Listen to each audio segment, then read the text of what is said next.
Good morning, students. My name is S. Soundar Lakshmi, Assistant Professor, Department of Chemistry, SSM Institute of Engineering and Technology. Today, we are going to discuss about the new topic, that is fuels. What are called fuels? A fuel is a combustible substance containing carbon as the main constituent, which on proper burning gives large amount of heat. This heat energy can be used economically for domestic and industrial purposes. During the process of combustion of a fuel, the atoms of carbon and hydrogen combines with oxygen to form combustion products and also the simultaneous liberation of heat energy. The calorific value of a fuel depends mainly on the two elements, that is carbon and hydrogen.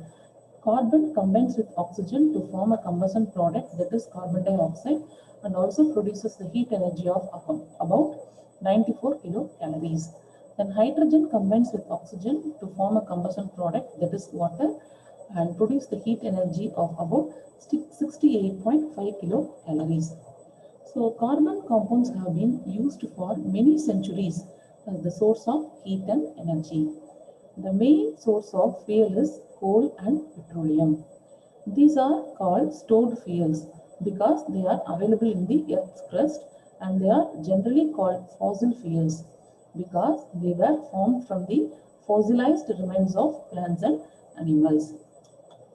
The next, the characteristics of good fuel. A good fuel should be cheap and readily available. It should be safe and economical for storage and transport. A good fuel have high calorific value. It should have low moisture content. The products of combustion of any fuel should not be harmful. So these are the characteristics or requirements of good fuel. The next one is classification of fuels.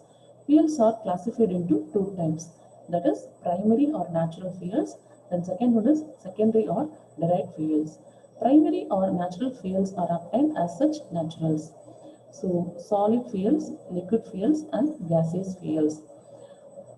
Wood, peat, lignite, and coal are examples for solid fuels. Crude oil is example for liquid fuel, and natural gas is example for gaseous fuel. Then secondary or derived fuels. These fuels are derived from the primary fuels. Coke, charcoal are derived from coal. Then petrol, diesel, and kerosene are derived from crude oil. Coal gas, biogas, and biogas are derived from natural gas.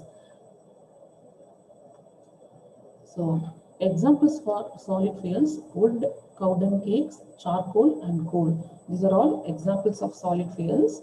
Kerosene, hydrogen gas, liquid hydrogen, diesel, petrol, ethanol are examples for liquid fuels. Then LPG, liquefied petroleum gas, compressed natural gas, which is noted as CNG, biogas, and coal gas are examples for gaseous fuels. So we'll see one by one. First, solid fuel. Coal is a first example we are going to see now. Coal. What is coal? Coal is regarded as a fossil fuel produced from large accumulations of vegetable debris due to partial decay and alteration by the action of heat and pressure over millions of years. This coal is highly carbonaceous matter that has been formed as a result of alteration of vegetable matter under certain favorable conditions. Coal is mainly composed of carbon, hydrogen, nitrogen, and oxygen. Besides, some non-combustible inorganic matter is also present. The next one is classification of coal. Coals are classified on the basis of their rank. The rank of the coal is defined as the degree or extent of maturation, and it is therefore a qualitative measure of carbon contents. Peat, lignite, and subbituminous coals are referred as low rank coals, while bituminous coals and anthracites are referred as high quality coals. This is the image of peat, lignite, bituminous, and anthracite.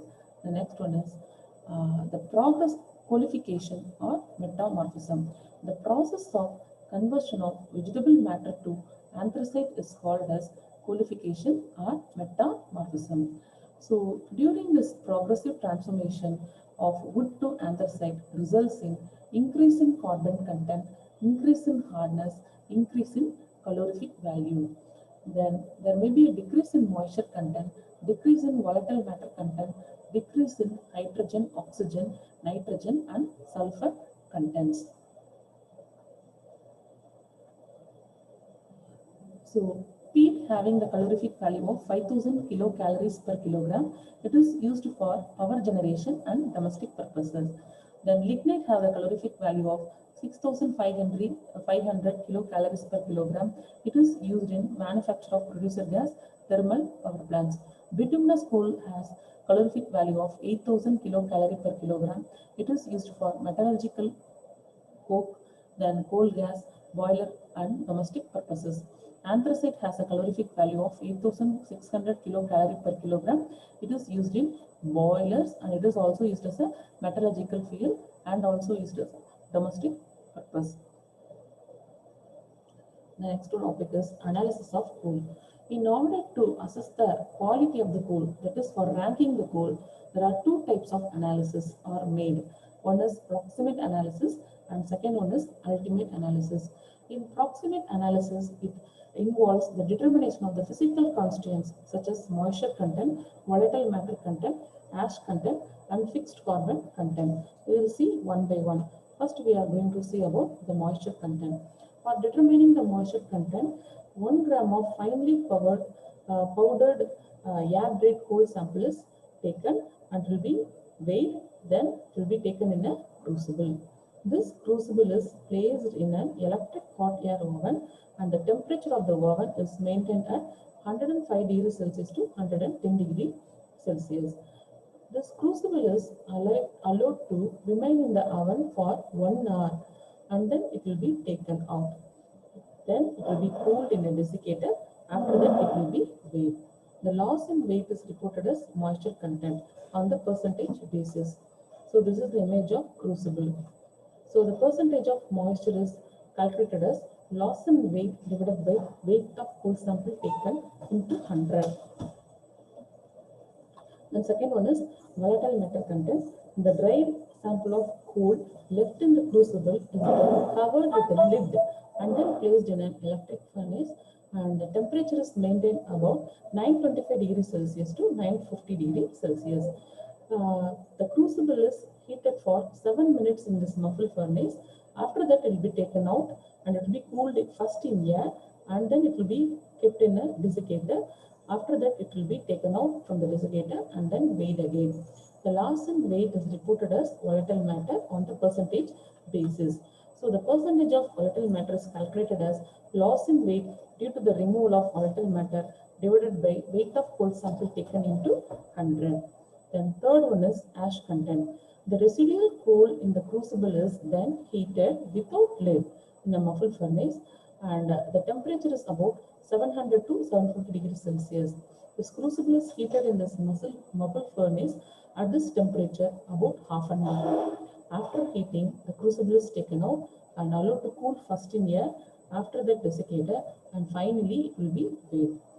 So the heating, cooling and weighing is repeated till a constant weight is obtained.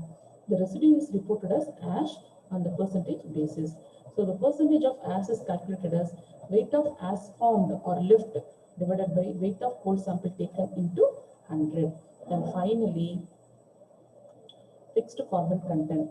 So the fixed carbon content is determined by subtracting the sum total of moisture, volatile and ash contents from 100. That is, percentage of fixed carbon is equal to 100 minus percentage of moisture plus volatile matter plus ash.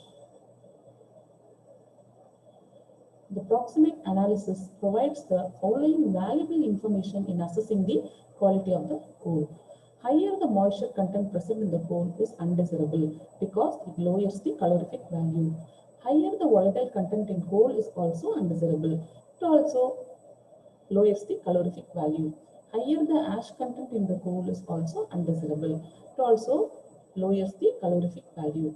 So higher the percentage of fixed carbon, greater is calorific value and the better the quality of coal. So the coal must possess higher the percentage of carbon, then only its calorific value will be better and quality also better. So these are the importance of proximate analysis. So in this class, we have studied about what is fuel, classification of fuels, and solid fuel. First, we have studied about coal, then the analysis of coal. Thank you.